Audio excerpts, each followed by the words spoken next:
بسم اللہ الرحمن الرحیم۔ آپ صلی اللہ علیہ وسلم نے کوئی گوشہ ایسا نہیں چھوڑا جس کے متعلق آپ صلی اللہ علیہ وسلم نے تعلیمات ارشاد نہ فرمائی ہوں۔ اسلامی تعلیمات میں آپ صلی اللہ علیہ وسلم کے ارشادات میں اس تعلیم کو بڑی اہمیت اور وقت دی گئی ہے کہ جس چیز سے محبت اور مودت اور الفت بڑھتا ہو اس چیز کو اسلام میں، شریعت میں، اسلامی تعلیمات میں بڑی اہمیت دی گئی، اس کا بڑا مقام ہے۔ آپ صلی اللہ علیہ وسلم نے ارشاد فرمایا تہادوا تحابوا، کہ تم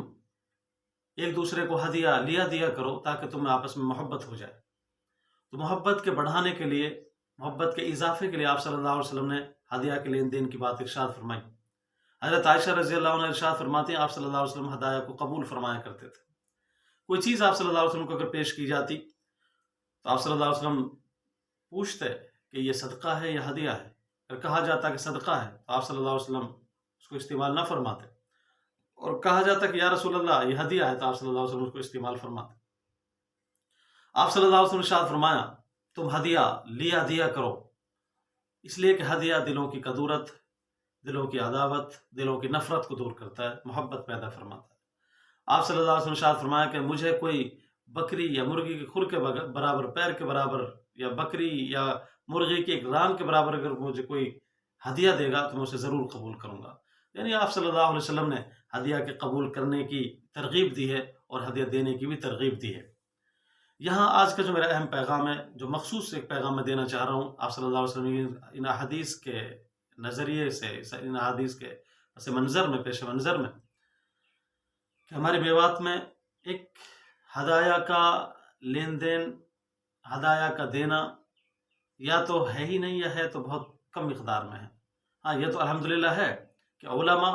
آپس میں ہدایہ کا لین دین علماء کے مابین بہت ہوتا ہے، الحمدللہ۔ ایک عالم دوسرے عالم کے پاس ملاقات کے لیے گیا، زیارت کے لیے گیا، تو وہاں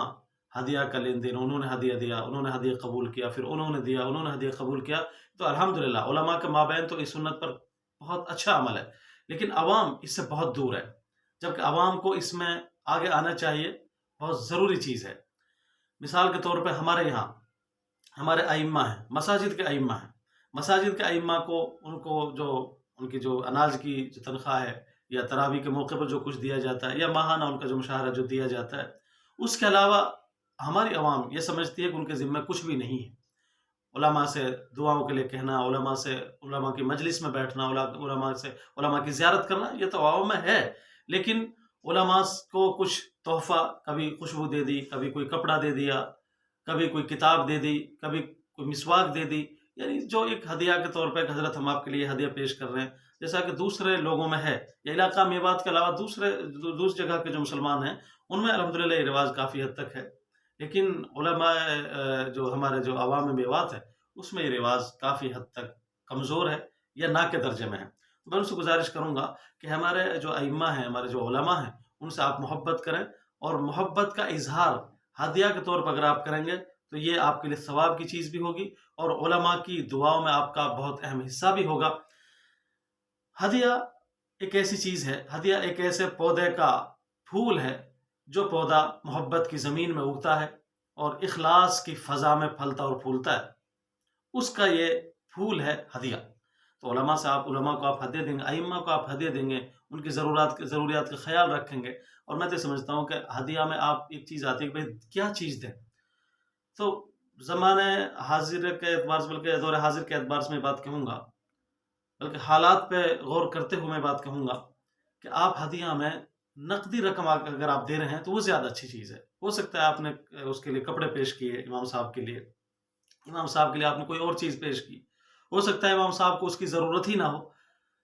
تو پھر وہ چیز اس کے پاس یوں ہی رہے گی، یا پھر وہ بھی کسی کو ایسے ہی اسے دے دے گا جب اس سے اس کی کوئی ضرورت پوری نہیں ہوگی۔ اگر آپ رقم دیتے ہیں، نقدی رقم، تو اس کی جو بھی حوائج ہیں، جو ضروریات ہیں، وہ اپنی پوری کر لے گا، اور یقیناً آپ کی محبت اس کے دل میں پیدا ہوگی۔ جب امام صاحب کے دل میں، ایک عالم کے دل میں آپ کی محبت، آپ کی قدر جب پیدا ہوگی تو یقیناً آپ کے لیے دعائیں بھی دل سے نکلیں گی، آپ سے وہ خوش ہوگا، اور علماء کا خوش کرنا، علماء کا خوش ہونا، ائمہ کا خوش ہونا، یہ یقیناً بہت خوش قسمتی کی بات ہے کہ کسی سے کوئی عالم خوش ہو جائے، کسی سے کوئی امام صاحب خوش ہو جائے، کسی مقتدی سے اس کا امام خوش ہے، تو یقیناً اس مقتدی کی بہت بڑی خوش قسمتی کی بات ہے. تو اس لیے اس چیز کا لحاظ رکھیں اور خیال کریں کہ ہم علماء کو یہ چیز نہ کہ آپ کے پاس جی میں 20 روپے ہیں، جی 50 روپے ہیں، 100 روپے ہیں، میں کیسے ہدیہ دوں. آپ کے پاس 10 روپے بھی ہیں تو آپ 10 روپے بھی امام صاحب کے لیے ہدیہ کر سکتے ہیں. کیونکہ ہدیہ وہ جو چیز ہے، وہ جو آپ دے رہے ہیں، ماہانہ دے رہے ہیں آپ، جو یا جو نالاز دے رہے ہیں، وہ تو آپ کی ایک ذمہ داری، وہ تو آپ کے ذمہ فرض ہے، وہ تو آپ کو دینا ہی ہے. اس لیے کہ آپ صلی اللہ علیہ وسلم نے ارشاد فرمایا کفا بالمرء اثما، کفا بالمرء اثما ان يحبس عمن يملك قوته.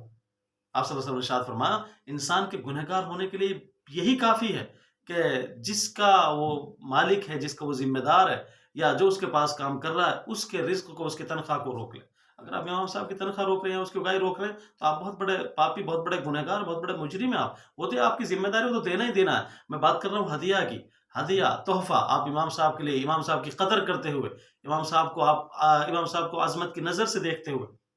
محبت کی نظر سے دیکھتے ہوئے، امام صاحب سے خوشی کا اظہار کرتے ہوئے آپ اس کے لیے جو پیش کریں گے یہ ہدیہ ہوگا. اس کا چلن ضرور لائیں. یہ اسلامی تعلیم ہے اور اسلامی اخلاق ہے، اسلامی نظریہ ہے. اور آپ صلی اللہ علیہ وسلم نے ڈھیر ساری احادیث میں اس کی بڑی فضیلت ذکر فرمائی ہے. صحابہ کرام کا اس پر بڑا معمول تھا، آپ صلی اللہ علیہ وسلم کا اس پر بڑا معمول تھا. حضرت عائشہ رضی اللہ عنہا ارشاد فرماتی ہیں آپ صلی اللہ علیہ وسلم کو ہدیہ جب دیا جاتا، آپ صلی اللہ علیہ وسلم ہدیہ قبول فرماتے اور دوسروں کے لیے ہدیہ آپ صلی اللہ علیہ وسلم دیا بھی کرتے تھے. ہدیہ کا جواب بھی آپ صلی اللہ علیہ وسلم دیا کرتے تھے. اس لیے میں امید کرتا ہوں کہ انشاءاللہ اس پر قوم میوات انشاءاللہ ضرور عمل کرنے کی انشاءاللہ کوشش کرے گی.